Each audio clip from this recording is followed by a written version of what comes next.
ओम नारायण नारायण नारायण नारायण। सब मित्रों को राम राम।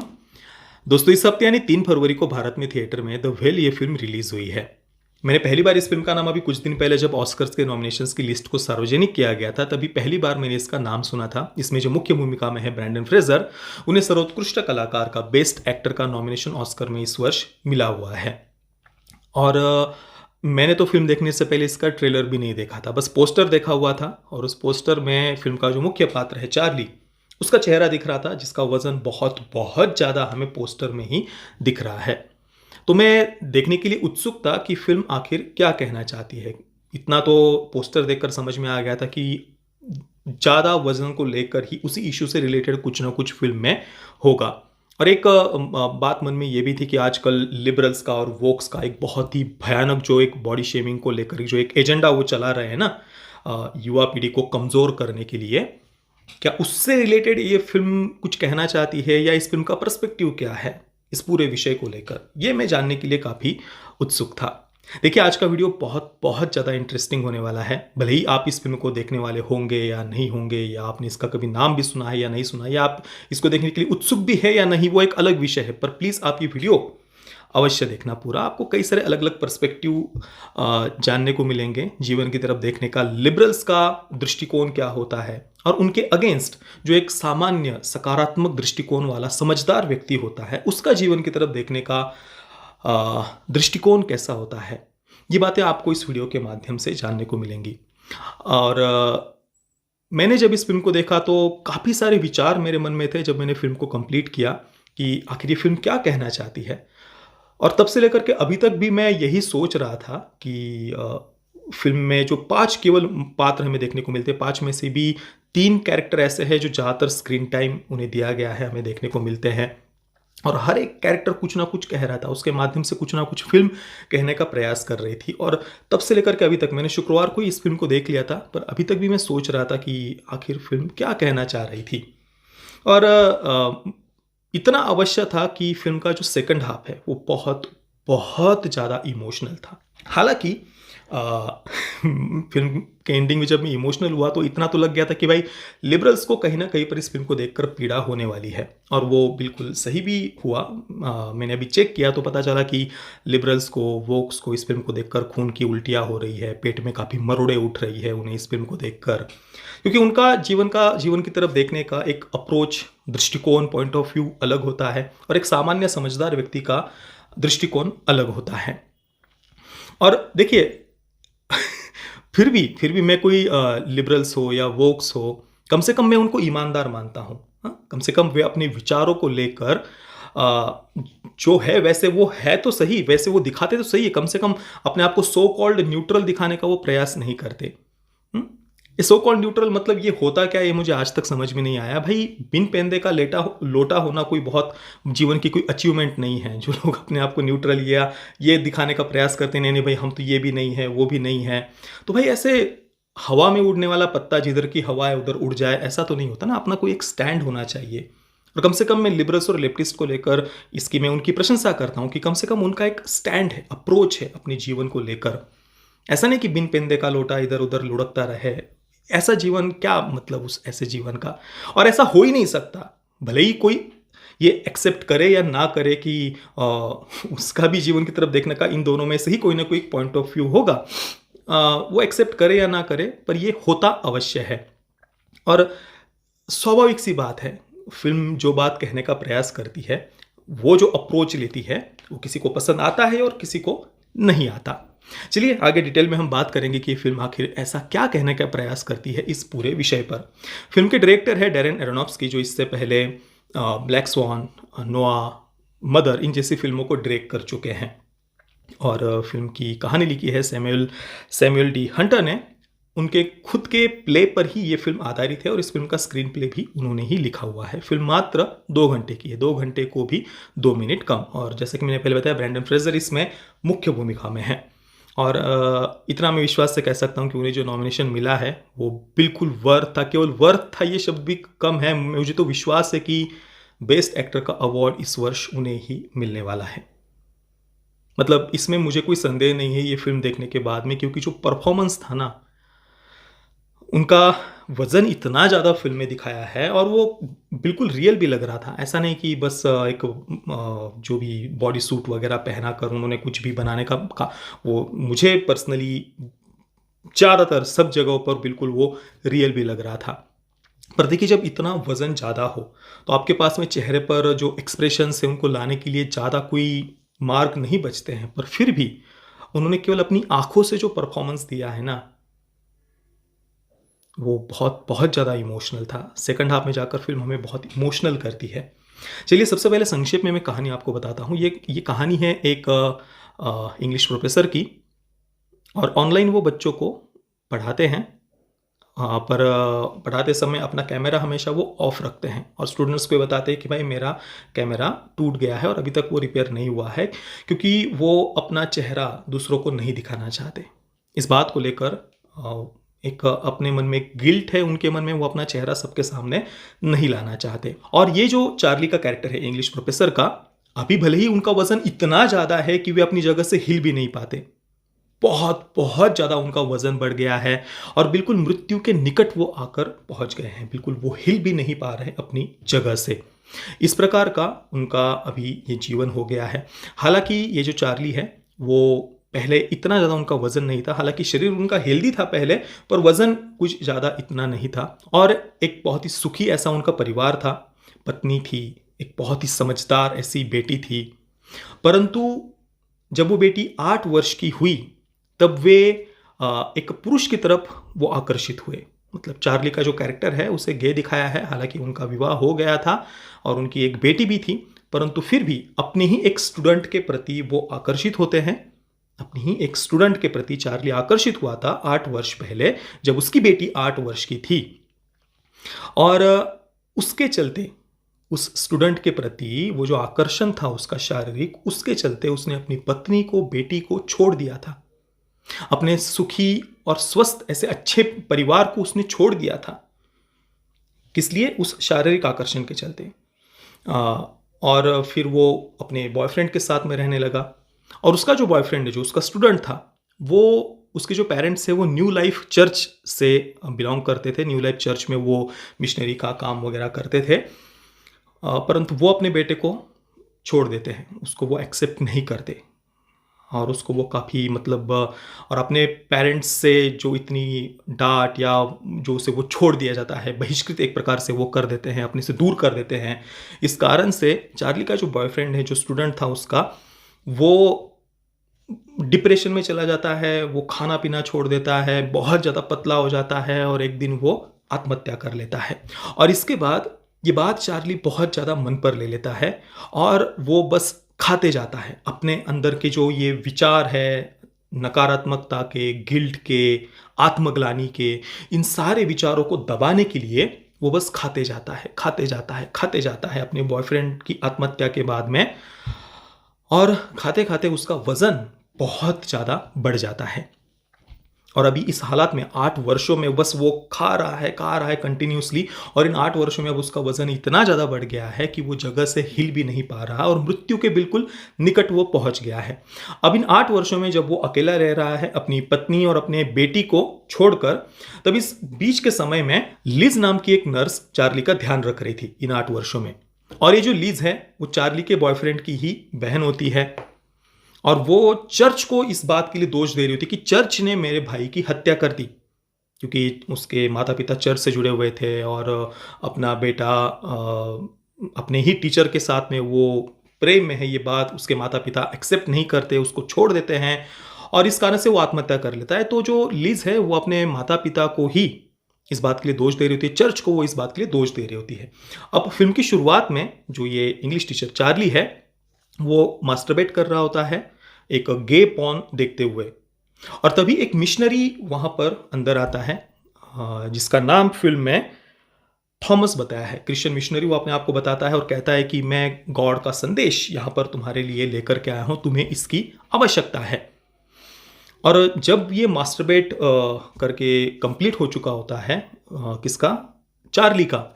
उसके बाद में वो अचानक से उसको बिल्कुल हार्ट अटैक जैसी स्थिति उत्पन्न हो जाती है, वो अपनी जगह से हिल भी नहीं पा रहा, उसका मोबाइल नीचे गिर जाता है, वो किसी को कॉन्टैक्ट भी नहीं कर पा रहा होता और तभी ये क्रिश्चियन मिशनरी वहाँ पर अंदर आता है और चार्ली की वो मदद करता है।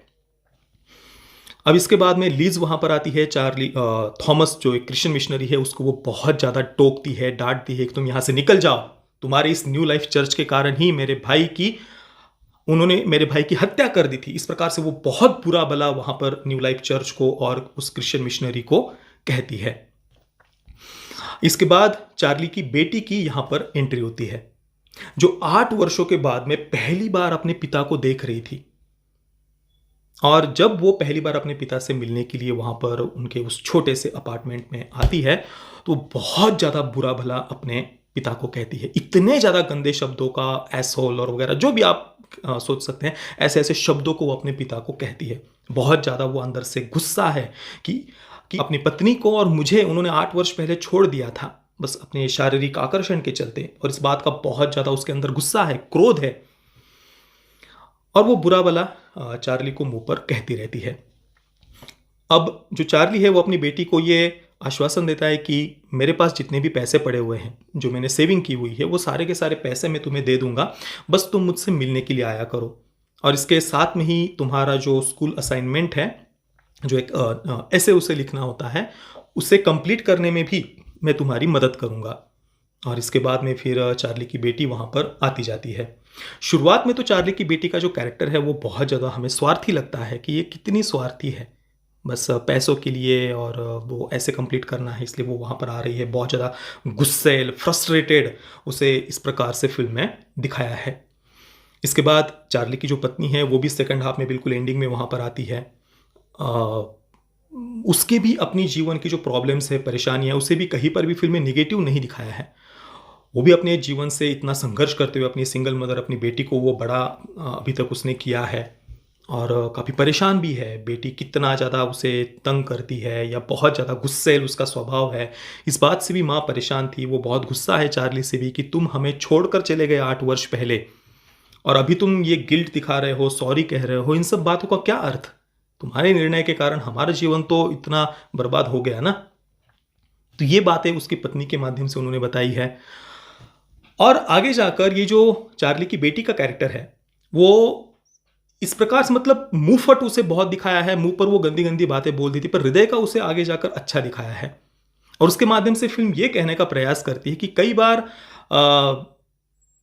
जो कड़वी बात होती है ना, उसे मुंह पर बोल देना भी बहुत ज़्यादा आवश्यक होता है। अभी जो थॉमस है ना, क्रिश्चियन मिशनरी, वो एक सीन में अपनी पीड़ा वो बताता है कि मैं कोई क्रिश्चियन मिशनरी नहीं हूँ, मैं न्यू लाइफ चर्च से कुछ समय पहले जुड़ा हुआ था, पर मैं वहाँ पर पैसे लेकर भाग गया और अभी मैं बहुत गिल्ट में हूँ, पश्चाताप में हूँ। मैं वापस नहीं जा सकता अपने माता पिता को मुंह दिखाने के लिए कि मैं न्यू लाइफ चर्च से पैसे लेकर के भागा, और मैं कैसे जाऊँ अपने पेरेंट्स के पास में।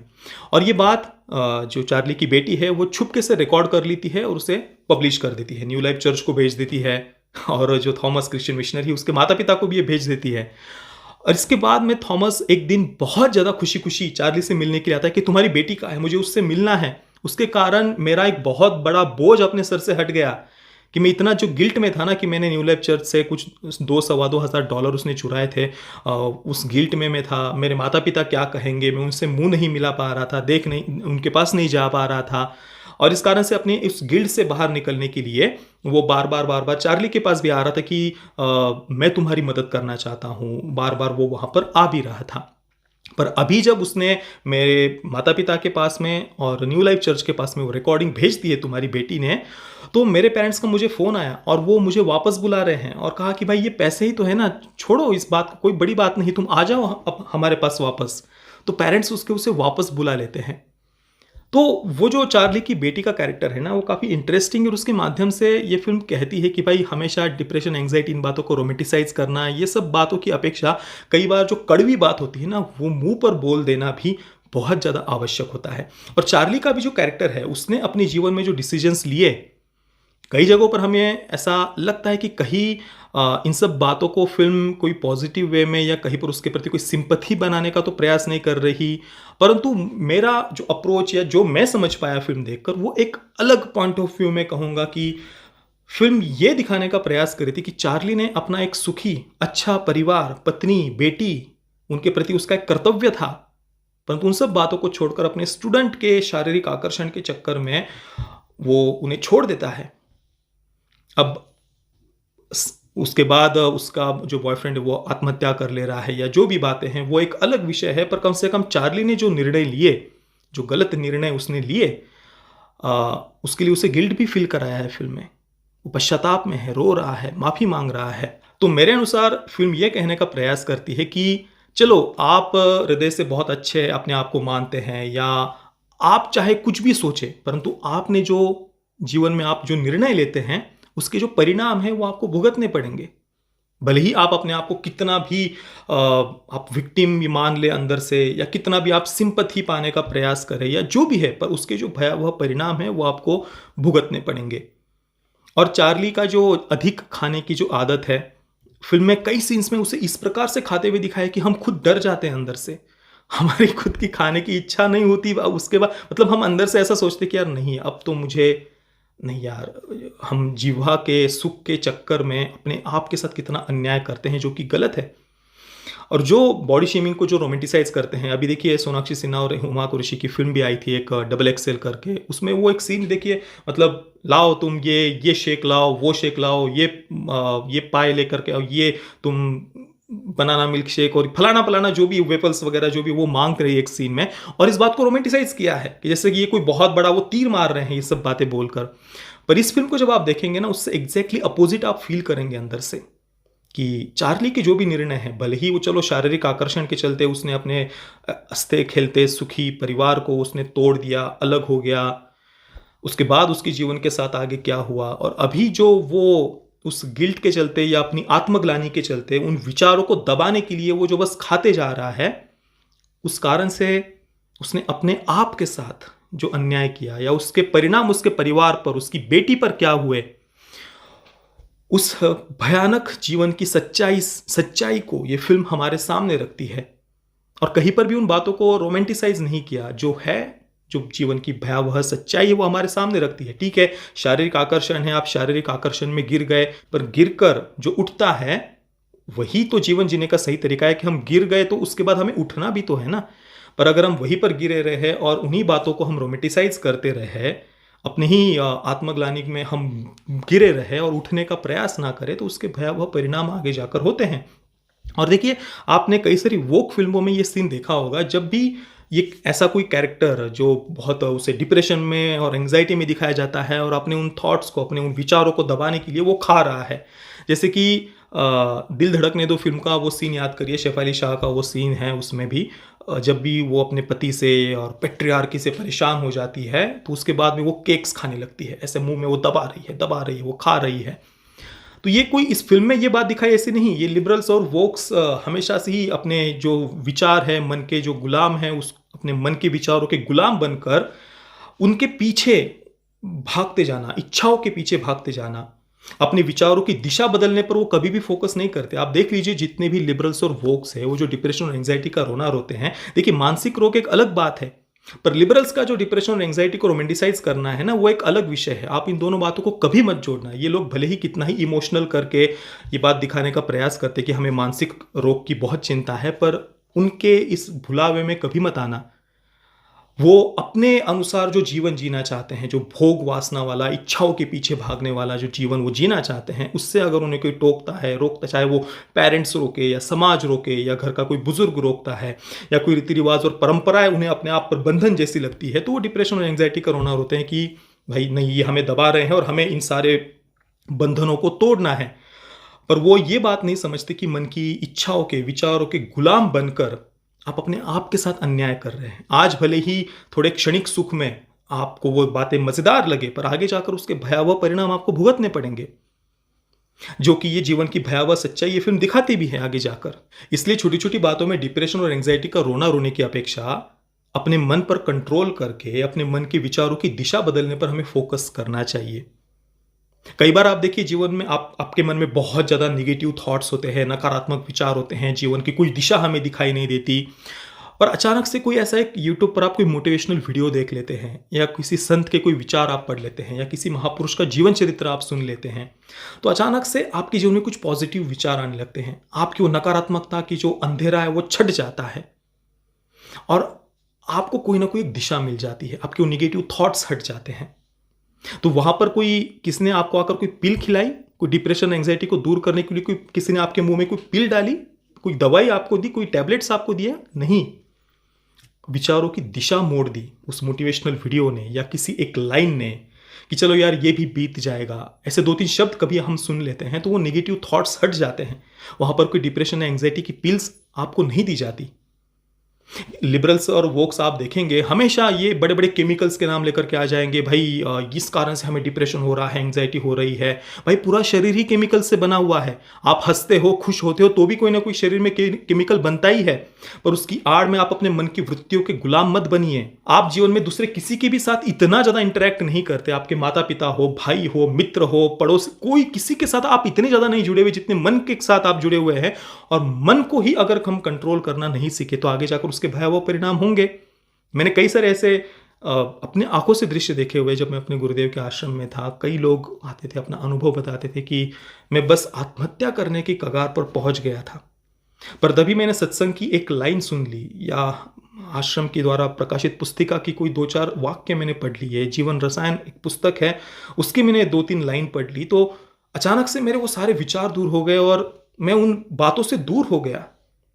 तो जीवन में सकारात्मकता, पॉजिटिविटी, अपने मन के वृत्तियों पर कंट्रोल करना, ये बातें सबसे ज़्यादा आवश्यक होती है।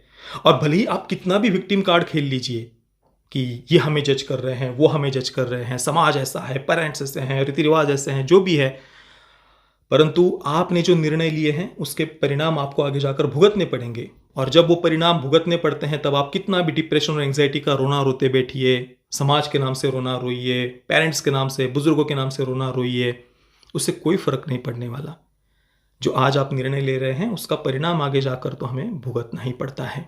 और देखिए दोस्तों, ऐसी बात नहीं कि इस फिल्म के मेकर्स की सारी बातों से मैं एग्री करता हूं। जो कुछ भी वो दिखाना चाहते हैं या जो भी उन्होंने दिखाया है वो सब कुछ उनके साथ मैं एग्री करता हूं, ऐसी बात नहीं है। परंतु एक जो अप्रोच उन्होंने जो लिया है यहाँ पर जीवन की तरफ देखने का, उसकी कुछ बातें मुझे बहुत पसंद आई और कुछ बातें उसकी बिल्कुल सही थी। मैं द व्हेल को दूंगा 9 आउट ऑफ 10 स्टार्स।